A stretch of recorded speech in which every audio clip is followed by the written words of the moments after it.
ज्योति अपने हाथों में नीलपेंट लगा रही थी। तभी राजीव आते हुए कहता, ज्योति तुम अभी तक तैयार नहीं हुई। तभी ज्योति कहती, क्यों, कहाँ जाना है हमें? तब राजीव कहता, भूल गई, हमें तुम्हारे भैया भाभी के घर जाना है, ज्योति की शादी का कार्ड देने। शादी को अभी कुछ दिन बाकी रह गए हैं, अभी नहीं गए तो कब जाएंगे? तब ज्योति कहती, मेरा मूड नहीं है, और क्या करना है वहाँ जाकर? वैसे भी कितनी गर्मी है, और भैया के घर तो एसी भी नहीं होगा। वहाँ गर्मी में कहीं मेरी तबीयत खराब हो गई तो? एसी तो छोड़ो, वहाँ फ्रिज का ठंडा पानी मिल जाए तो वही बड़ी बात होगी। जूस का गिलास उठाते हुए ज्योति ने कहा। तभी राजीव कहता, कैसी बात कर रही हो ज्योति तुम? वही तुम्हारे भैया का घर है। यह सब कुछ कहना शोभा नहीं देता, और यदि छोटी की शादी में तुम्हारे भैया नहीं आए तो अच्छा नहीं लगेगा। तभी ज्योति चेयर से उठते हुए कहती, आप नाराज क्यों हो रहे हैं?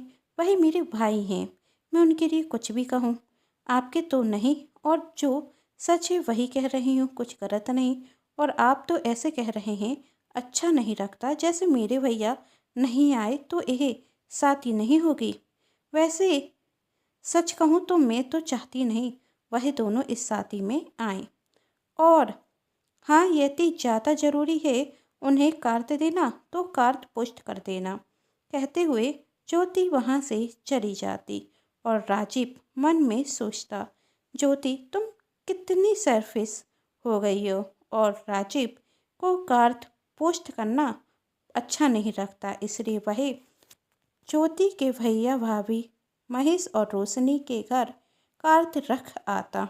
कुछ दिनों बाद शादी की रस्में शुरू होती, और रिश्तेदारों का आना शुरू होता, जिसमें महेश और रोशनी ज्योति के भैया भाभी अपने बच्चे गुड़िया और छोटू के साथ आए थे। गुड़िया और छोटू दौड़कर बुआ कहते हुए ज्योति के पास जाते।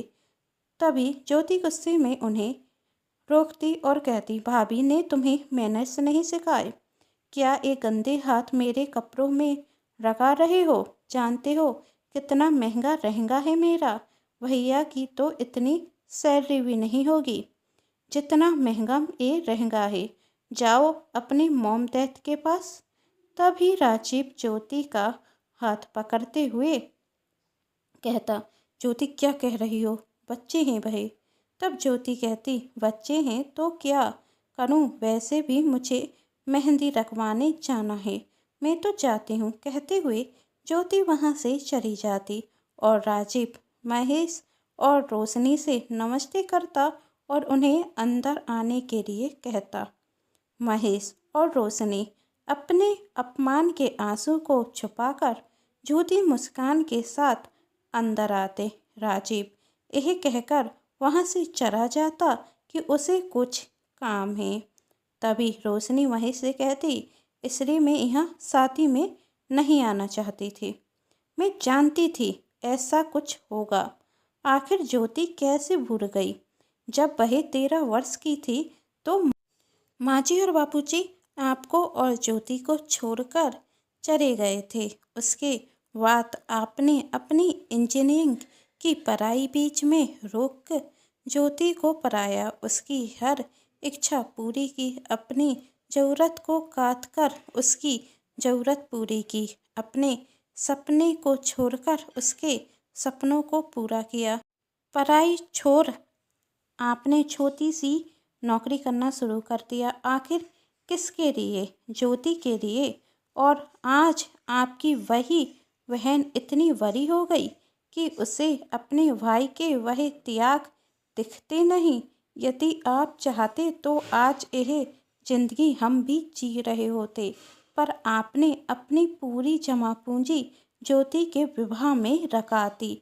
ज्योति के ससुराल वालों ने तो कुछ नहीं मांगा था, फिर भी डर था बहन को कोई ताना ना देते, इसलिए हर ज़रूरत का सामान उसे दिया, पैसा दिल खोलकर खर्च किया।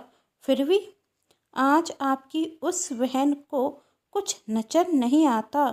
आखिर क्यों, क्या फ़ायदा ऐसी बहन पर इतना प्यार उतारने का? रोते हुए रोशनी कह रही थी।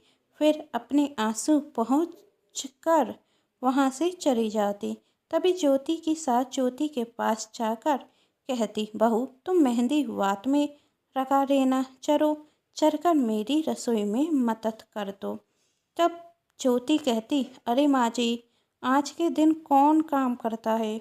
मैं तो कहती हूँ आप खुद मेहंदी लगवाइए। आपकी बेटी की शादी है और हमने खाना बनाने वाली बुलवाई हैं तो वही बना देंगी खाना। पर बहू फिर भी बहुत से काम रहते हैं और मेहमानों को खाना भी तो सर्व करना होगा। चलो चलकर हम काम निपटा लेते हैं, फिर मेहंदी रखवा लेते हैं। अरे माँ जी, इन छोटे मोटे कामों के लिए मेरी भाभी है ना, वही कर देंगी, है ना भाभी? ज्योति ने रोशनी की तरफ देखते हुए कहा। और हाँ भाभी, थोड़ा हम सब के लिए चाय नाश्ता भी लेकर आइए। देखिए ना ननंद जी की शहरियों के चेहरे कैसे उतर गए हैं। तब कुसुम ज्योति की बड़ी ननंद कहती, अरे भाभी, आपकी भाभी अभी अभी आई हैं, थक गई होंगी। रोशनी भाभी, आप भी यहाँ बैठकर मेहंदी लगवा लीजिए, मैं यह सब कर लूँगी। तभी ज्योति अपनी बड़ी ननंद कुसुम का हाथ पकड़ उससे बैठने के लिए कहती और रोशनी की तरफ देखते हुए कहती, अरे बड़ी ननंद जी, आपको कहाँ आदत होगी यह सब काम करने की? आपके मायके और ससुराल दोनों तरफ नौकर चाकर रखे हैं, पर रोशनी भाभी को तो आदत है यह सब काम करने की। अब इनके घर पर कौन से नौकर रखे हैं? अब खरी क्या है भाभी? जाइए हमारे लिए चाय नाश्ता लेकर आइए और रसोई में जाकर काम देखिए, और मेहंदी तो आप बाद में लगवा लेना। अब इसी तरह ज्योति बात बात पर अपने भैया और भाभी का अपमान करती। और शादी वाले दिन जब रोशनी नई साड़ी पहनकर तैयार होती, तब ज्योति अपनी भाभी का हाथ पकड़कर साइड में ले जाती और कहती, भाभी आप में बिल्कुल भी बुद्धि नहीं है, यह क्या पहना है आपने? इतनी सस्ती साड़ी तो हमारे घर के नौकरों ने भी खरीदी नहीं होगी। और आपने देखा है मेरी जेठानी की भाभी को कितने महंगे तोहफे लेकर आए हैं और कितनी महंगी ज्वेलरी पहने हैं, पर आप तो यह सस्ती सी साड़ी पहनकर मेरी बेइज्जती करा देंगी। इसलिए मैं नहीं चाहती थी आप और भैया इस शादी में आए। जब देखो तब मेरी बेइज्जती कराने पर लगी रहती हैं। चलिए मेरी यही साड़ी पहन लीजिए, कम से कम आपकी इज्जत बची रहेगी।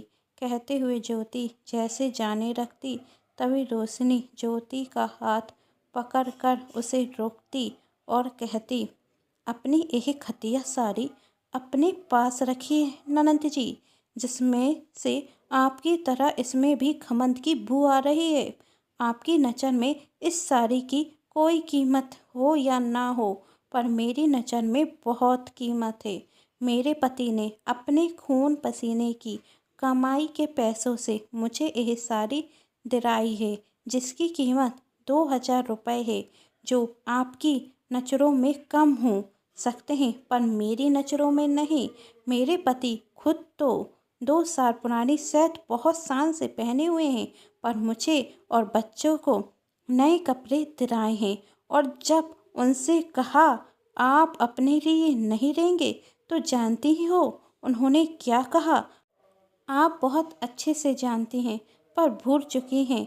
वही कहा जो अक्सर रक्षाबंधन पर आपसे कहते थे, जो आपकी शादी में भी कहा था। अरे क्यों फालतू में पैसे खर्च करना? अभी तो यह शायद 2 साल और चलेगी।